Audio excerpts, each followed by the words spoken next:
Alrighty, with the new era upon us, we've had a whole bunch of new kits like they always do. And I finally got around to the last one. It is the Ronin. So just like with Jackson, I don't know who the F the Ronin is. But Jackson was more random and goofy. He's that green Grinch, Easter Bunny, Bugs Bunny thing, where Ronin is just, I don't know, some guy or something. So I'm not going to bother looking into the backstory of Ronin, but yeah, I don't know who you are or where you're from. But anyways, yeah, this one seems like it's a huge kit reveal. This is a 9-minute read. All the other ones were like 3 or 4 minutes. This one's 9? Like, what do we got going on here? So I guess let's just get it. Unit name, Ronin. Alignment, Dark. Categories, Dark Side Attacker and Sith. This is a Sith. Alright, that's cool. And an Attacker. Huh, that's double cool. Basic ability, Wandering Steel Hums. Final text, deal physical damage to the target enemy and gain offense up for 1 turn. Each time this ability is used, increase the damage of oaths buried beneath silence by 20%, stacking max 100% until the end of battle. R5 D5 6 gains 10% max health, stacking max 100% until the end of the battle. If the target enemy is shocked and the ally in the leader slot is a Gungan Sith, this attack is guaranteed to critically hit if able. That R5D5 6, first off, is that on purpose? Or is it supposed to be R5D... No, what's the other one we have? R5D4. Yeah, so who's R5D5 6? I'm assuming that's another character that's going to be coming out soon then, that we don't have yet. Maybe he's a Conquest character, maybe he's just going to be another random Marquee that we have after this wave or something. But yeah, who's that? And, yeah, geez, they're already building up a whole team for us just in the basics. So you're going to want to have the Ronin, you're going to want to have whoever this R5D56 is, and obviously you're going to want to use Sith, Darth Jar Jar as the leader. So now we just need to figure out who the other two should be. Anyways, synergies. Darth Jar Jar, Gungan Sith leader. When the target is shocked, set up by R5D56's Arc Jab, this attack is guaranteed to critically hit, creating a punishing offensive loop between the two partners. R5D56. His max health scales each time this ability is used, so the more aggressively the Ronin attacks, the tougher his companion becomes. Both basic and special empower each other. Use them frequently throughout the battle to continuously ramp up the Ronin's total damage output. This is always annoying how CG will do this. They'll start talking about new characters that we don't have in the game, and then they're like talking about the synergies and this and that, and it's like, I don't even know who the F this is first. Like, can you at least tell me who this is? Can we do a kit reveal or something on this character first, then start casually talking about him? That's like talking to somebody that you know at work or whatever, and they're talking about their family using people on a first name basis, and you're just like, I don't know who that is. Like, can you at least say my uncle or something? Like, I don't know who George is. Like, and the other thing is, it'd be nice if CG would stop doing this dumb, lazy, half-ass bullshit that they're doing, where they don't give us GIFs of what the moves look like, and they're not giving us the little thumbnail-type picture thing that we used to get. Because if R5D56, D56, however you're supposed to say that, is a summon of the Ronin, well, it would be nice to see that happening in the GIF, or whatever. Like, I don't know, is this a summon? Is it a separate character that we're going to be getting? What is this? I don't know. Anyways, design notes. Think of this ability as your investment phase. The more you use it early, the scarier oaths buried beneath silence. Jeez, such a long, dumb name. Oaths buried beneath silence gets later. So resist the urge to pop this special immediately. Stack a few basics first, and by the time you hit the special, the damage will be noticeably harder. Once R5D56 is on the field, your rotation opens up. Have R5D56 land Arc Jab to shock the target, then follow with the basic for a guaranteed critical hit. That loop is your bread and butter under Darth Jar Jar. So they're giving us a whole entire synergy and strategy, which is good, I guess. But they're still talking about R5D56 once he's on the field, though. So what's that mean? He has a summon? I still don't know. And this is another thing, too, that they do all the time in these kits that I hate. When they start talking about random other moves that you haven't learned about yet, like this. Oh, the scarier oaths buried beneath silence gets later on. Okay, what is that move? I don't know what the F that is. Don't just casually start talking about it. Ugh. Anyways, fact and clarity. What does the damage increase to Oaths Buried Beneath Silence stack across the whole battle? Well, since I know nothing about that move, I don't know what this even does, so what a dumb question to be asking right now. Yes, each use of Wandering Steel Hums adds 20% bonus damage to that move, stacking up to a maximum of 100% until the end of battle. When exactly does the guaranteed critical hit apply? Two conditions must both be true at the same time of the attack. The target enemy must be shocked, and the ally in the leader slot must be a Gungan Sith, e.g. Darth Jar Jar. Both must be met simultaneously. The real question and the real clarity we need is who the F and how the F do you get R5D56? How is that not a question? How is that not a fact or something that needs clarity? Are we serious right now? Special 1, that dumb move that we keep hearing about, has a cooldown of 3. Final text. Deal physical damage to the target enemy. If they have resilient defense or taunt, this ability adds 300% more damage and inflicts armor shred until the end of the encounter, which can't be evaded or resisted. Well, that is very solid. Resilient defense or taunt. Isn't resilient defense the one like Mace has, where it's like 3 taunts? So you gotta keep working at them to whittle down those taunts before you can actually remove it. So doing 300% more damage is pretty awesome. That's going to make it hit real hard. And Armor Shred. Armor Shred's always great. Everyone loves Armor Shred. So that's kind of cool with killing tanks. Inflict 2 stacks of Bleed, max 6, until the end of the encounter, which can't be dispelled or resisted.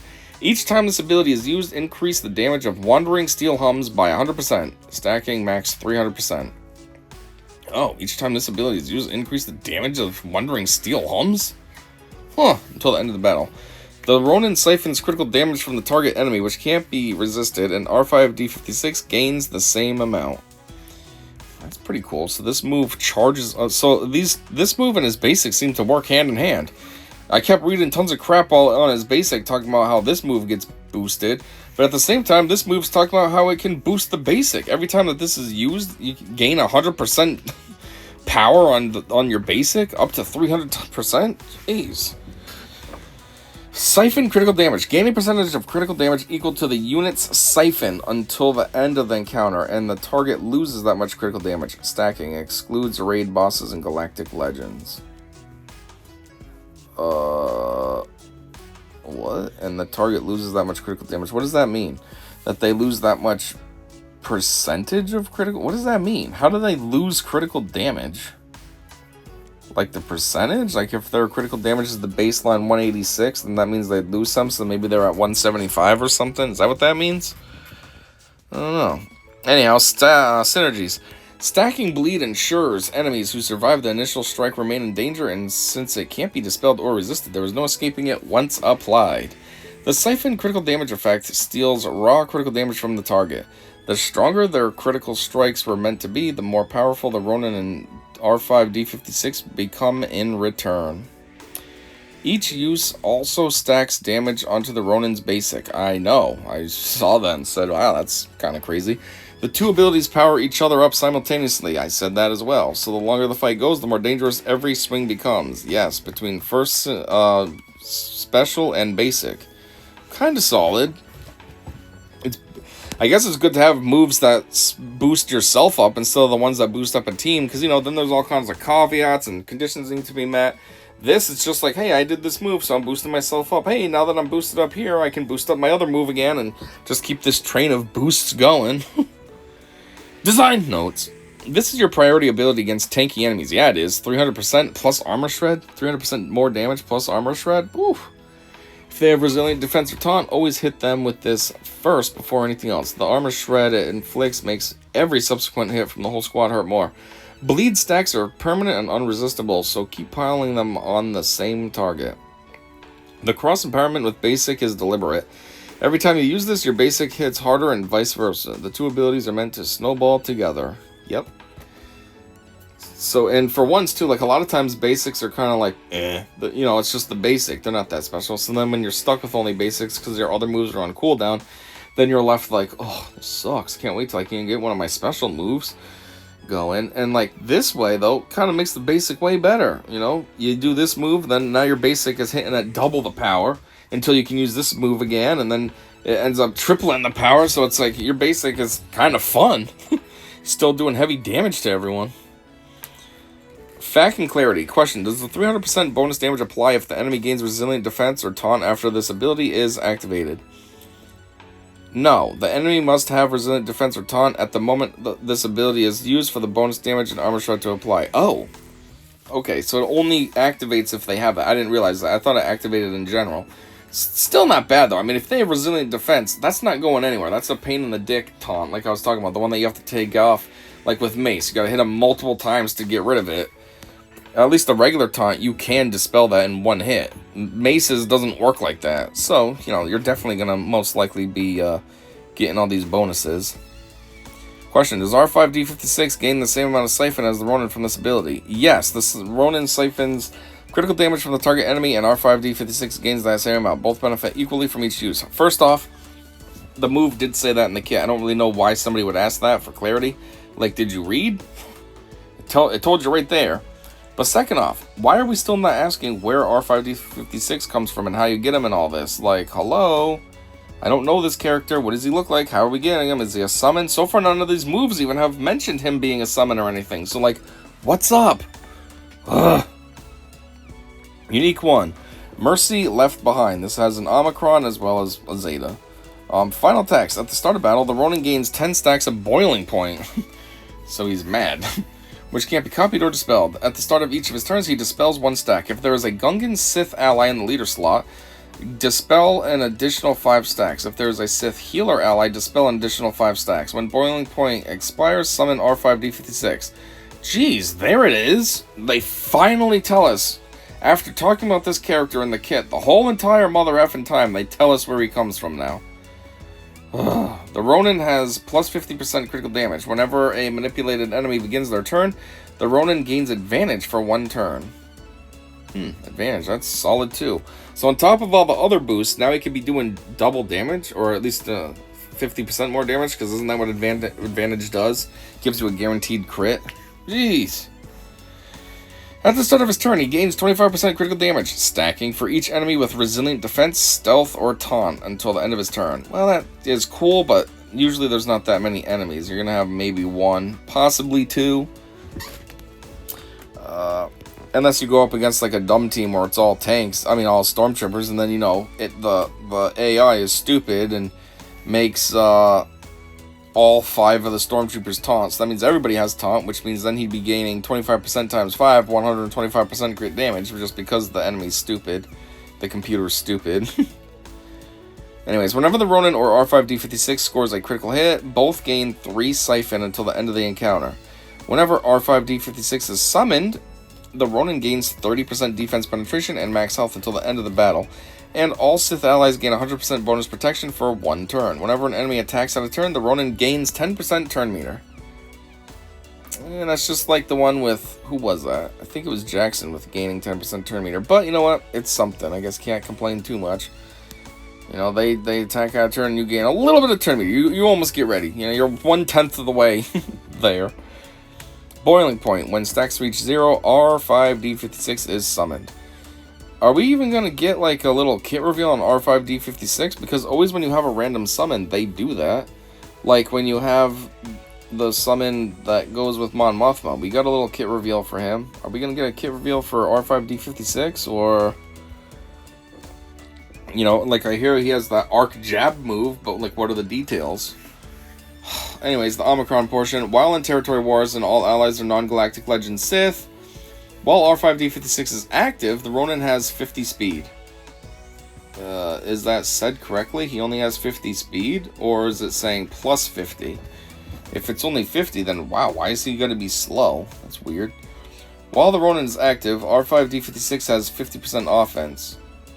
Does that mean plus 50%? Or is he half as strong as he should be?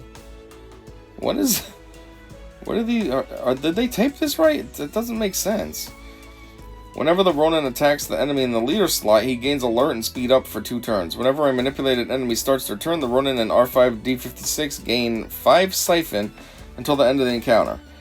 Allies with emergency powers gain 50% defense penetration. Whenever an enemy with bleed gains resilient defense, stealth, or taunt, they lose 10% max health, stacking. And the Ronin gains 100% turn meter. It says, They lose 10% max health stacking. Stacking to what?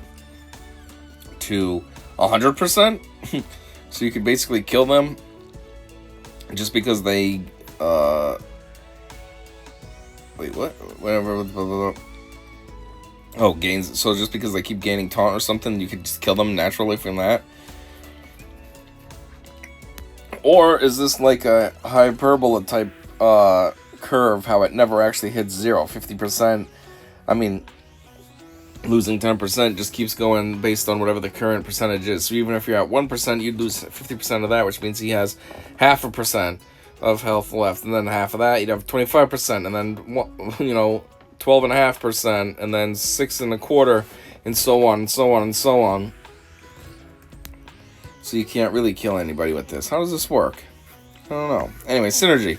Darth Jar Jar's manipulate effect on enemies directly feeds the Ronin's advantage gain, creating a near constant stream of free critical hit opportunities. Every one of those crits builds Siphon for both the Ronin and D56 simultaneously.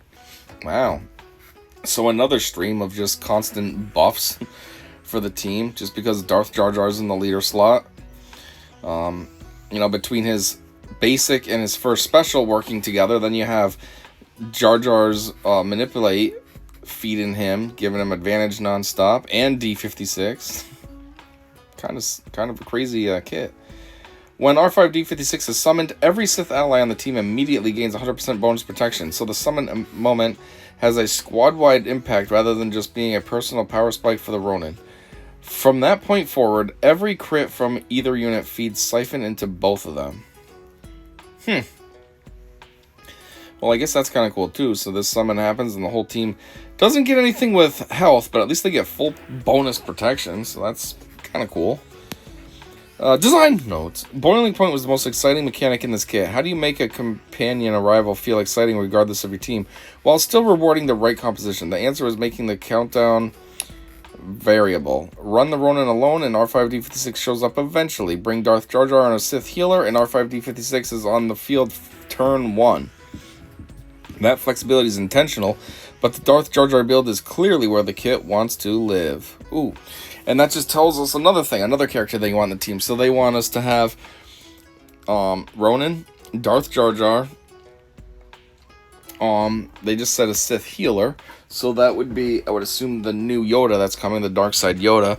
And who's the other character? They told us up in the beginning. They almost gave us like a whole entire team already. Dang, who was it? I want to see this.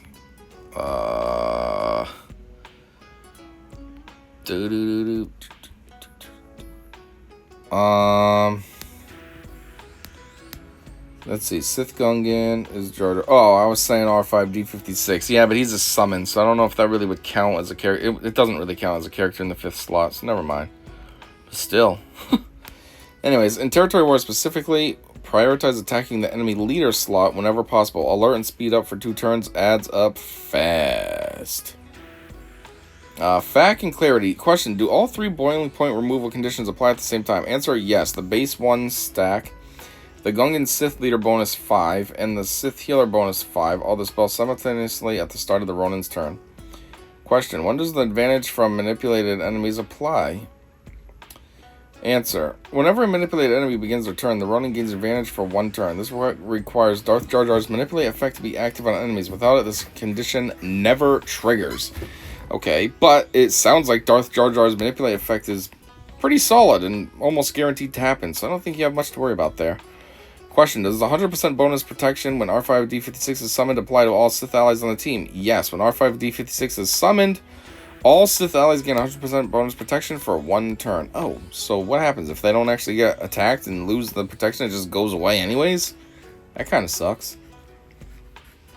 Question, do the ability names Wandering Steel hums, Oaths buried beneath silence, Mercy left behind intentionally make a haiku? I guess so. Summon. Now we finally get his kit reveal. Now, after this whole time, how long is this thing? We might have to just make this its own separate kit reveal. I think that's what I'm going to do, because otherwise this is going to end up way too long. So at least we know we have a separate kit reveal finally for this. It only took them 272,000 hours to get around to any of this. But anyway, so yeah, we're going to skip all this. I'll do it separately. And, yeah, let's just see what the community thinks. That's the dumb one. Alright, I'm sold. I'll do this era. Thanks, Meathead. Yeah, fuck him. But I preferred the rabbit to this, and I thought he was meh 40 years ago. Are you serious? This character seems pretty dang solid with Sith. Like, way better than Jackson. I hope this is a joke. They brought it home. I was feeling sketchy about Stormtrooper and Jackson, and y'all brought it home with Ronin. Wow. It's supposed to be the Ronin, not just Ronin. Nice. Why is he in color? Make him sketchbook black and white and the blade blaze red. My only complaint about this tune. What are you talking about color? We don't even have a fucking picture anywhere. There is no color. There's nothing. This was not my bingo card. Looks sick though. Best ever unit wise to date. Yeah, I don't know about that, but it is pretty solid. Guided payload does plus 50 speed. Keep stacking. Guided payload does the... Who the heck is guided payload? Well, anyways, I guess that's all I got for the Ronin. Check out the separate video for his summon, so then you can learn about that without this one getting too long and convoluted and all that. And yeah, no wonder it was a 9-minute kit reveal. I get it now, because there's 2 kits in one. Anyways, thanks for listening to this with me, and until next time, I said see ya.